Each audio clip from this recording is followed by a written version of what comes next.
Okay, so now that we have finished our pansy cane and let it rest for a little while, we can move on to creating our collar, which looks like this.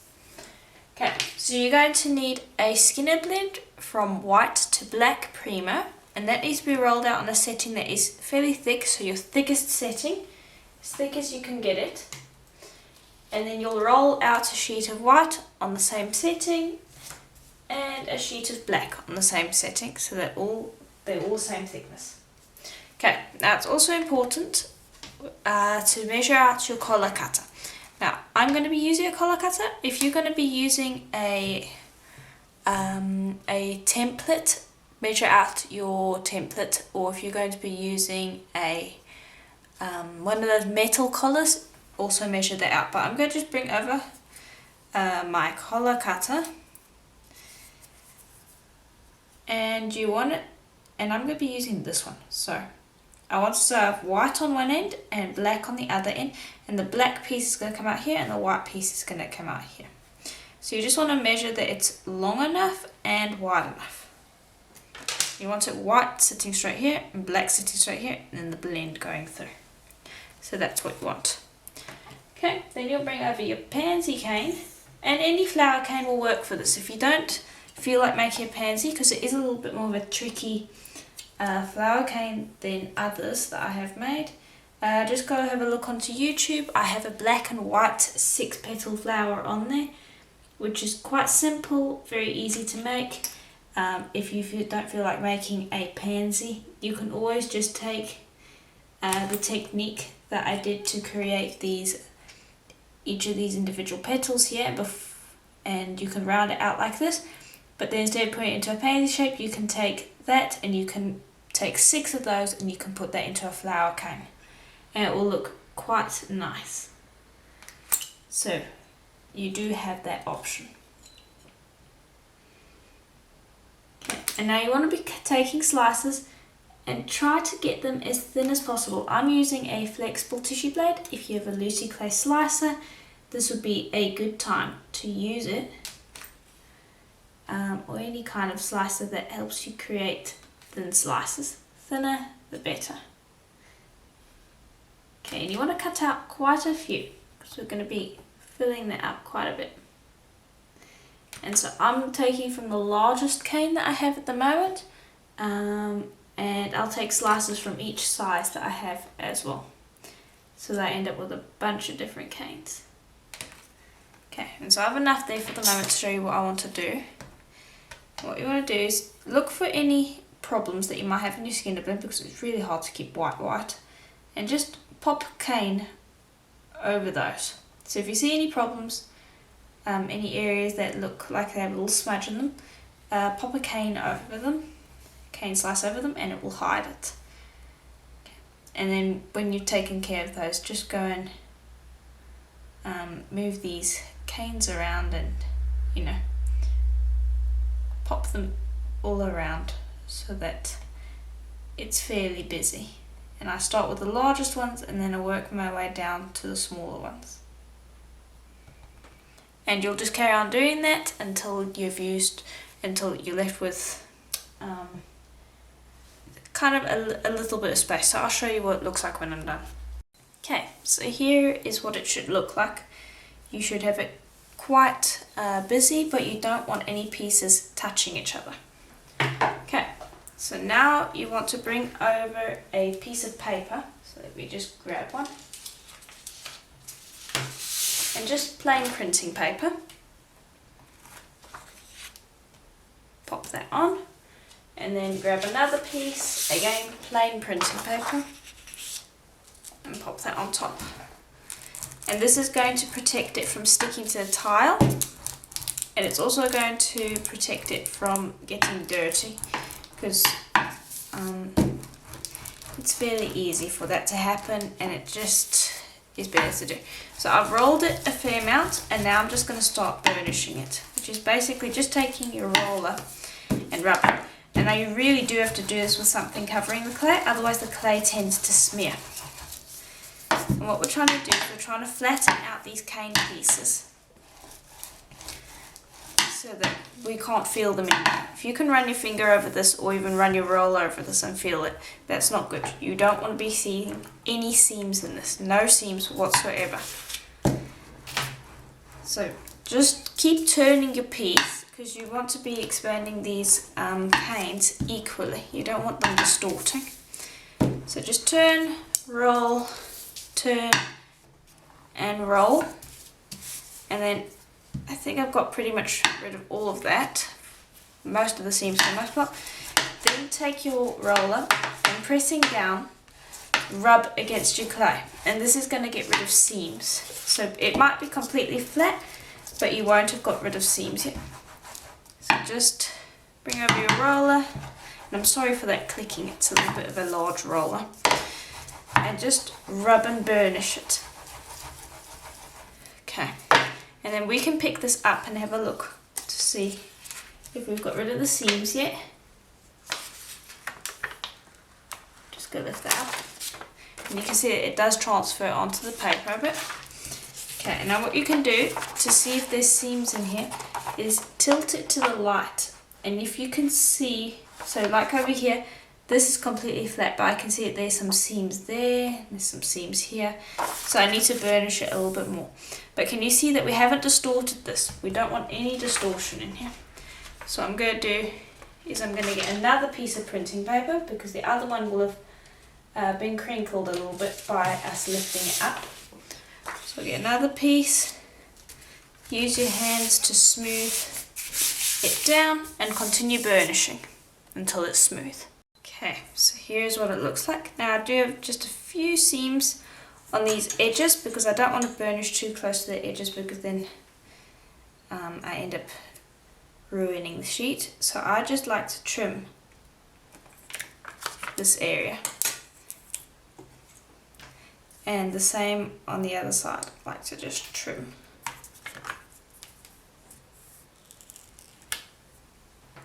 Okay, and I'm also going to trim these ends because you want this flush. You want a nice cut sheet. Now doesn't that look beautiful? So you could just make a collar like that if you wanted to. That would make a really nice collar actually. You could make some beads like this, and actually I might do that after I've done the collar. So I might just take this sheet and make some pieces out of it. So anyway, I'm just going to bring it over my collar. I'm just checking. So this area, you can see that I have lines over here and over here. That is where I want to trim my piece. So I just need to position that. I'm just going to bring my blade over to where I want it. Just lightly going to mark. It doesn't have to be completely exact.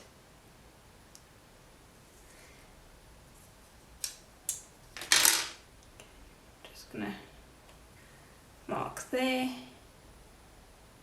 and trim here. Okay. Keep these pieces, of course. Put that off to the side. The nice thing with working on the paper is you can rotate it as you need. It's stuck a little bit there. Okay, let's see now. Flush, nice, yes. Got a little bit of a scratch there. Just smooth that off. Okay, now I'm just going to bring over my blade. Help me lift this up off of the paper. And don't try to lift it up all at once. Just take it in little bits at a time.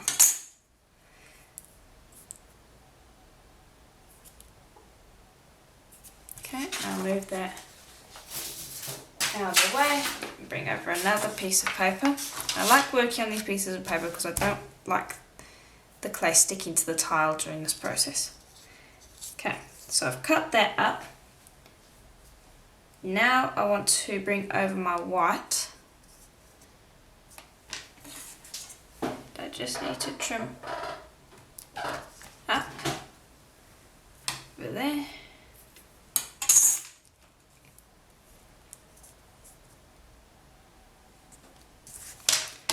I just want to move this down. Actually, I'll just move this off to a separate piece of paper while I tend to this. Got a little bit of dirt there by accident. You'd be so careful of not getting this white dirty. Okay, there we go. And I'll just do the same for the black over here. Just gonna trim up that end.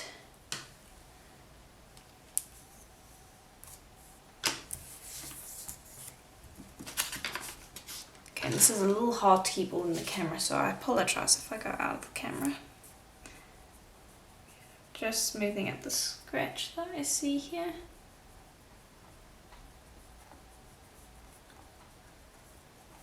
There.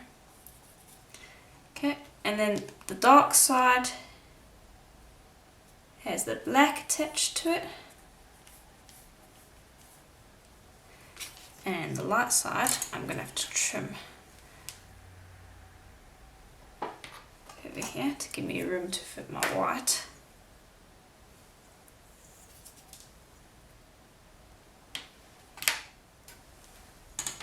Okay, and the white side goes on here.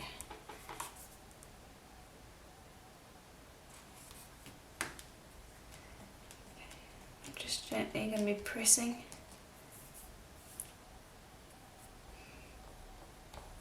Okay, I'm just busy smoothing out over here. Okay, now at this point I want to go and get gloves on. Okay, and this is just to prevent fingerprints, because we don't want fingerprints.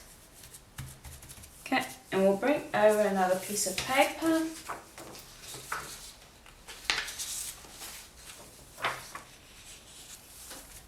Place that over and gently roll just to get this stuck on, and then burnish. Now, important thing is to not get gloves stuck, which happens all too often for me.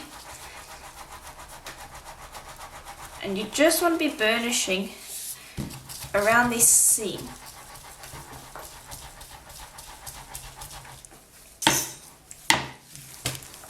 Oops, I'm sorry I jogged you there. Just burnish the seam.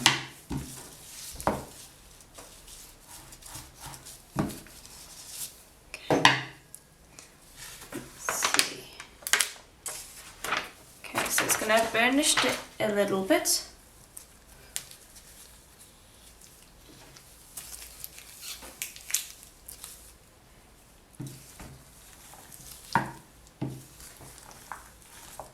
I'm just rolling here because be able to get in. Now what we want to do is I just want to remove this and being on a piece of paper. That will be fairly easy. And I'll put that off to the side, and I'm going to bring over this frangipani cane and I'm going to cut it so that we can solve that seam. Like that. So you'll just take nice thin slices and pop it along the seam, just like that. Then you'll bring over a piece of paper, just like before. Just make sure it's clean before you put it on, obviously. And then just start rolling. Okay. And now what we're going to do is we're going to burnish, because we don't want any seams.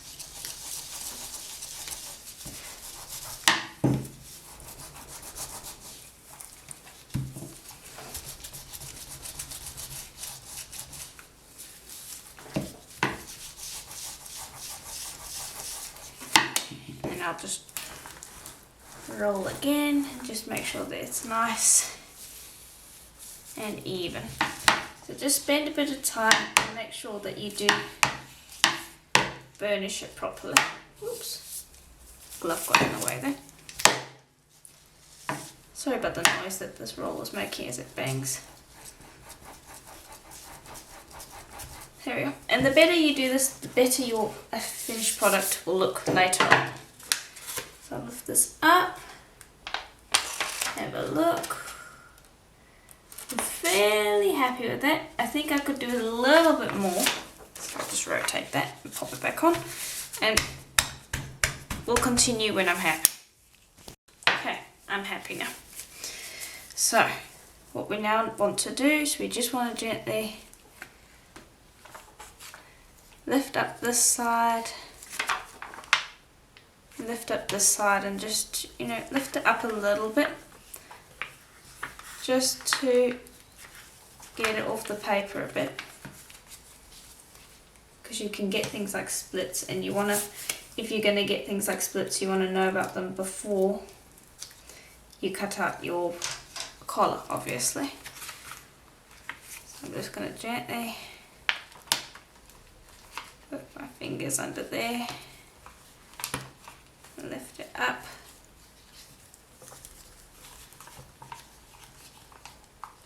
There we go. Okay, I've got a little split there that I just want to tend to. Just smooth that out.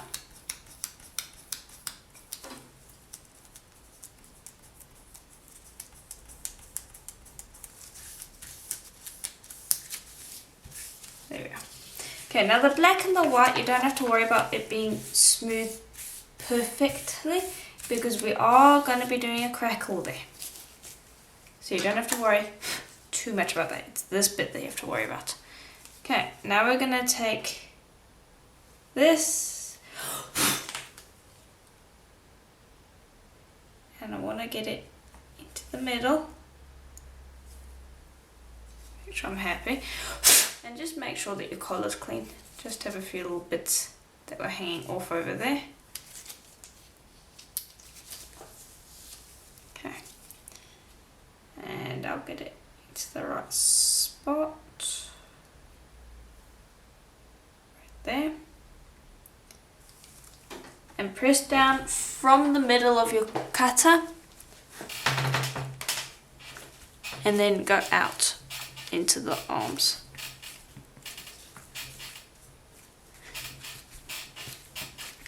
Okay, and that can happen, don't worry about that. Just press, and then what you want to do is bring over your blade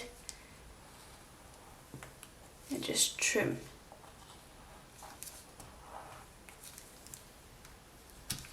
These areas, and then lift up your white and out of the way. And I'll pop that with my white, and you'll lift up your black and hold your collar while this happens, because it's better to remove this stuff than it is to remove this part first. Okay, there we are. And now the ideal thing is it lifts away from the piece of paper, and then you can replace it with a nice new clean piece. Now the trick is to just gently pop this out. Be very careful, because you don't want to be stretching anything. There we go. So that's what it looks like. Now it's a little wonky at the moment, but that's correct. So now what we need to do is we need to bring over our stand. Okay, so I'm just going to move this out of the way just quickly. And before we do our stand, I want to bring over a sheet of black that was rolled out on half of my thickest setting. So if my thickest setting was 6, this would be a 3. And I'm going to pop my collar cutter back on, and I'll bring over my cutter.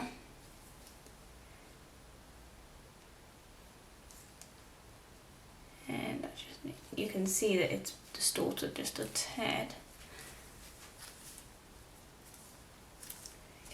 Actually, this might be better if I just cut this out by hand, to be honest, because I don't want to risk accidentally cutting it in a place that I don't want to cut it.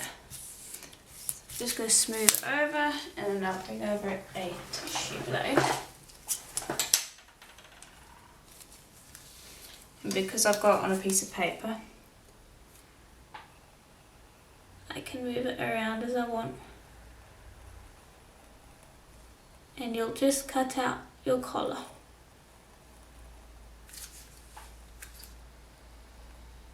Nice and simple.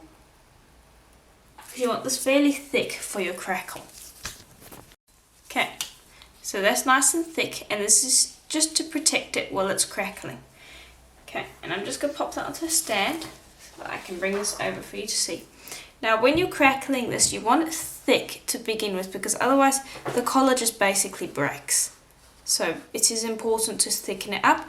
This is basically your finished thickness. So let's see how thick that is. So over here, let's see how thick is that compared to that one. We're probably going to put another backing on this after we've crackled it. So let me just get this in the middle. Okay. Now I'll bring over the heat gun, set it on my middle heat setting, and I want to bake the black bit and the white bit. I want to try and avoid baking this bit over here.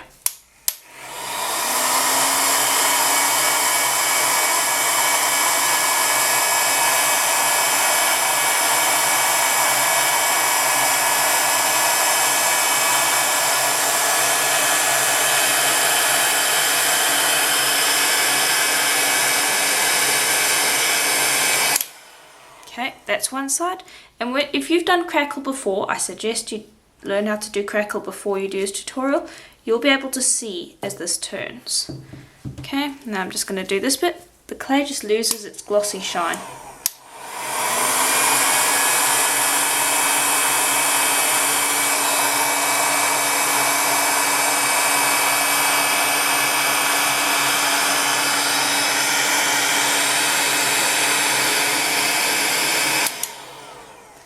Okay, put that down, and now I just need to check if I did get all of the areas.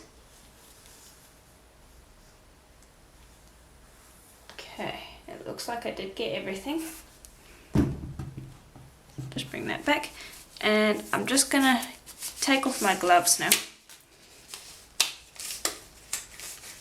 And it's important not to bake the middle area, because you don't want that area to crackle. Or at least I don't want that area to crackle. If you wanted to, you could. And just take your finger and feel. You'll be able to feel any areas that are raw. Okay.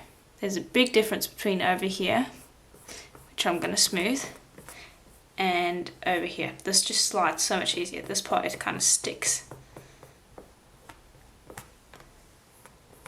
Okay. Now what you need to do is you need to be so careful as you do this. I'm going to start on this side, and you can see there, and I'm just going to take it, I'm gently going to bend it. You just need to be so careful. You don't want to be going too deep with your cracks. So as you're baking this, you want this to be like a really light crackle. Don't be going and having your heat gun cure this until it's going to be creating massive jagged cracks. And you can see over here that this is quite a deep crack, so we are going to have to put another backing on this after we've crackled it. So I'll continue crackling, and then just go back and gently bend it and work with it and create those crackles to your liking, because we're going to be highlighting all of those. So any crackles you see you will be able to see later, even though right now you can't really see them very well. So you crackle this side and this side, and I'll show you what to do next. Okay, so I've crackled it, and I've also got another sheet of clay ready, and this was rolled out on half my thickest setting again. So the entire collar is going to be twice my thickest setting. So it's going to be around I'd say about 1.5 centimeters. So I'm just going to bring over that collar and be very careful with it at the moment. It's so delicate. And just pop it on here, and then very gently but firmly at the same time press this down and smooth it onto your backing. And you're going to have to cut this out, definitely. You can't use a cutter for this.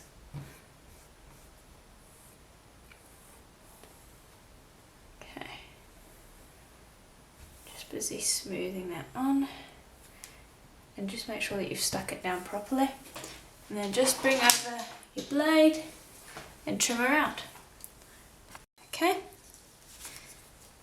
So here we are. This is the back. And I've just smoothed off these sides already. And now don't worry that this is a little bit out of whack. That can be fixed in a little while.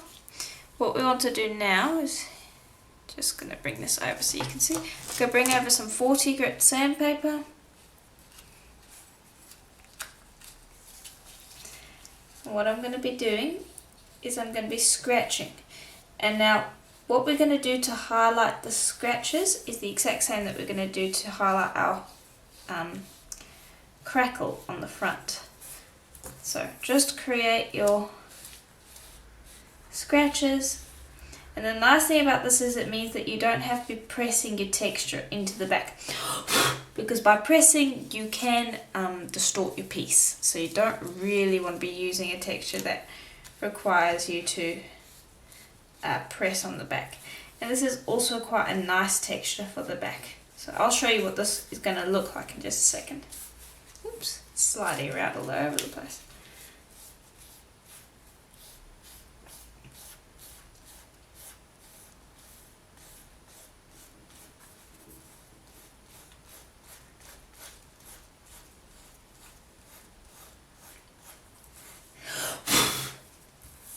Okay, and just make sure that you get all of these areas, because any spots you miss will show up later. So just go with a nice coarse sandpaper and make sure that you get all these areas.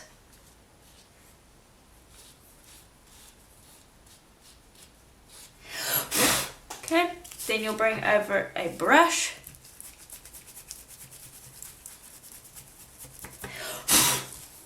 and just brush over, and you want it to be a nice soft brush because you're just trying to brush away as many crumbs of clay as you can. Okay. Okay, then I'll pop that back on my stand and I'll just show you what this is going to look like. So this is what the back is going to look like later on. Okay, and I'll just bring over that stand. Okay, now I'll bring over the heat gun and I want to bake it basically.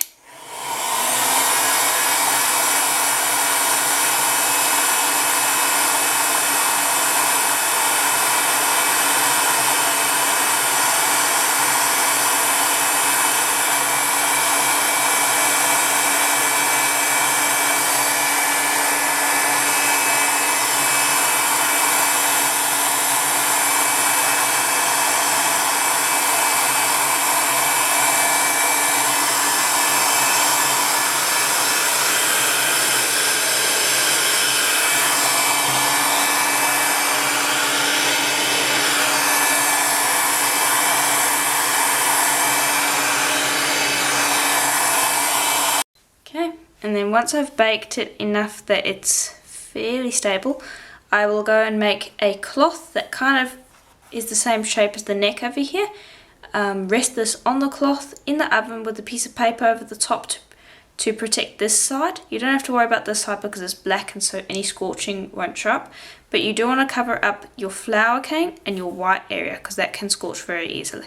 So cover that with a piece of plain printing paper, pop this on a cloth, pop it in the oven to bake for a full hour at Primo's recommended temperature, and then when it comes out of the oven while it's hot, pop it back on the stand and just hold down these edges over here, tip water all over it and allow it to cool. while you're tipping water over it. So I can't really show you that, but you'll just hold down these edges, get it into the right position that is correct, and so it's all nice and symmetrical. Hold down that end, pour water, hold down here, pour water, hold down here and pour water until this is cooled. And so I'll show you what that looks like when it is done.